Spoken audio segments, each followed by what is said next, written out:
Telugu audio Bible నిర్గమాకాండము 14వ అధ్యాయము.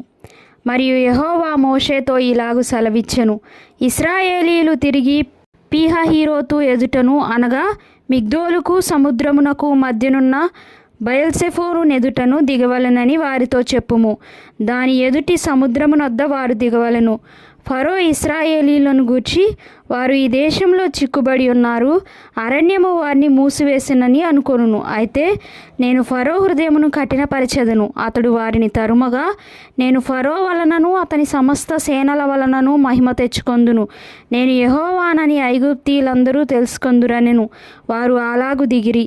ప్రజలు పారిపోయినట్టు ఐగుప్తు రాజునకు తెలుపబడినప్పుడు ఫరో హృదయమును అతని సేవకుల హృదయమును ప్రజలకు విరోధంగా త్రిప్పబడి, మనమెందుకు ఇలాగు చేసితిమి, మన సేనలో నుండకుండా ఇశ్రాయేలీలను ఎందుకు పోనిచ్చితిమి అని చెప్పుకొనిరి. అంతటా అతడు తన రథమును సిద్ధపరచుకొని తన జనమును తనతో కూడా తీసుకొని పోయెను. మరియు అతడు శ్రేష్టమైన 600 రథములను, ఐగుప్తు రథములనన్నిటినీ, వాటిలో ప్రతిదాని మీద అధిపతులను తోడుకొని పోయెను.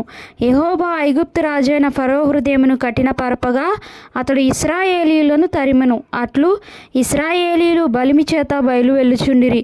ఐగుప్తీయులు అనగా ఫరో రథముల గుర్రములన్నీయు, అతని గుర్రపు రౌతులు, అతని దండును వారిని తరిమి బయల్సెఫోను ఎదుటున్న పీహహీరోతునకు సమీపమైన సముద్రము దగ్గర వారు దిగి ఉండగా వారిని కలుసుకొనిరి.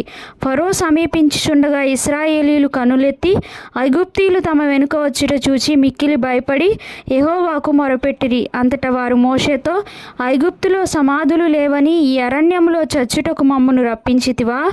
మమ్మును ఐగుప్తులో నుండి బయటికి రప్పించి మమ్మును ఇట్లు చేయనేలా? మా జోలికి రావద్దు, ఐగుప్తీయులకు దాసులమగుదుమని ఐగుప్తులో మేము నీతో చెప్పిన మాట ఇదే కదా. మేము ఈ అరణ్యమందు చచ్చుట కంటే ఐగుప్తీయులకు దాసులమగుటయే మేలని చెప్పిరి. అందుకు మోషే, భయపడకుడి, యెహోవా మీకు నేడు కలుగజేయు రక్షణను మీరు ఊరక నిలుచుండి చూడుడి. మీరు నేడు చూచిన ఐగుప్తీయులను ఇక మీదట మరి ఎన్నడూనూ చూడరు. యెహోవా మీ పక్షమున యుద్ధము చేయును, మీరు ఊరకయే ఉండవలని ప్రజలతో చెప్పెను. అంతలో యెహోవా మోషేతో, నీవేళ నాకు మొరపెట్టుచున్నావు, సాగిపోవుడి అని ఇశ్రాయేలీయులతో చెప్పుము. నీవు నీ కర్రను ఎత్తి ఆ సముద్రము వైపు చెయ్యి చాపి దాని పాయలుగా చేయుము. అప్పుడు ఇశ్రాయేలీయులు సముద్రము మధ్యను ఆరిన నేల మీద నడిచిపోవుదురు. ఇదిగో నేనే ఐగుప్తీయుల హృదయములను కఠినపరచుదును, వారు వీరిని తరుముదురు. నేను ఫరో వలనను అతని సమస్త సేనల వలనను అతని రథముల వలనను అతని గుర్రపు రౌతుల వలనను నాకు మహిమ తెచ్చుకొందును. నేను ఫరో వలనను అతని రథముల వలనను అతని గుర్రపు రౌతుల వలనను మహిమ తెచ్చుకున్నప్పుడు నేను యెహోవానని ఐగుప్తీయులు తెలుసుకొందురనెను. అప్పుడు ఇశ్రాయేలీయుల ఎదుట సమూహమునకు ముందుగా నడిచిన దేవదూత వారి వెనుకకు పోయి వారిని వెంబడించెను. ఆ మేఘస్తంభము వారి ఎదుట నుండి పోయి వారి వెనుక నిలిచెను. అది ఐగుప్తీయుల సేనకు ఇశ్రాయేలీయుల సేనకు నడుమ ప్రవేశించెను. అది మేఘము గనుక వారికి చీకటి కలిగెను గాని రాత్రి అది వీరికి వెలుగిచ్చెను గనుక ఆ రాత్రి అంతయు ఐగుప్తీయుల సేన ఇశ్రాయేలీయులను సమీపింపలేదు.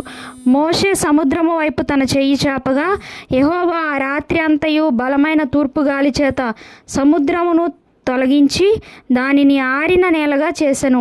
నీళ్లు విభజింపబడగా ఇశ్రాయేలీయులు సముద్రము మధ్యను ఆరిన నేల మీద నడిచిపోయిరి. ఆ నీళ్లు వారి కుడి ఎడమ ప్రక్కలను వారికి గోడవలే నుండెను. ఐగుప్తీయులను ఫరో గుర్రములను రథములను రౌతులను వారిని తరిమి సముద్ర మధ్యమున చేరిరి.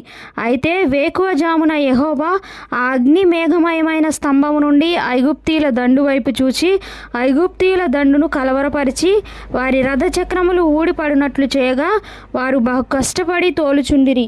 అప్పుడు ఐగుప్తీయులు, ఇశ్రాయేలీయుల ఎదుట నుండి పారిపోదము రండి, యెహోవా వారి పక్షమున మనతో యుద్ధము చేయుచున్నాడని చెప్పుకొనిరి. అంతలో యెహోవా మోషేతో, ఐగుప్తీయుల మీదికిని వారి రథముల మీదికిని వారి రౌతుల మీదికిని నీళ్లు తిరిగి వచ్చినట్లు సముద్రము మీద నీ చెయ్యి చాపుమనెను. మోషే సముద్రము మీద తన చెయ్యి చాపగా ప్రొద్దు పొడిచినప్పుడు సముద్రము అధిక బలముతో తిరిగి పొర్లెను గనుక ఐగుప్తీయులు అది చూచి వెనుకకు పారిపోయిరి. అప్పుడు యెహోవా సముద్ర మధ్యను ఐగుప్తీయులను నాశనము చేసెను. నీళ్లు తిరిగి వచ్చి ఆ రథములను రౌతులను వారి వెనుక సముద్రంలోనికి వచ్చిన ఫరో యొక్క సర్వసేనను కప్పివేసెను. వారిలో ఒక్కడైనను మిగిలి ఉండలేదు. అయితే ఇశ్రాయేలీయులు ఆరిన నేలను సముద్రము మధ్యనున్నప్పుడు ఆ నీళ్లు వారి కుడి ఎడమ పక్కలను గోడవలె నుండెను. ఆ దినమున యెహోవా ఐగుప్తీయుల చేతిలో నుండి ఇశ్రాయేలీయులను రక్షించెను. ఇశ్రాయేలీయులు చచ్చిన ఐగుప్తీయులను సముద్ర తీరమున చూచిరి. యెహోవా ఐగుప్తీయులకు చేసిన గొప్ప కార్యమును ఇశ్రాయేలీయులు చూచిరి గనుక ఆ ప్రజలు యెహోవాకు భయపడి యెహోవా యందును ఆయన సేవకుడైన మోషే యందును నమ్మకముంచిరి.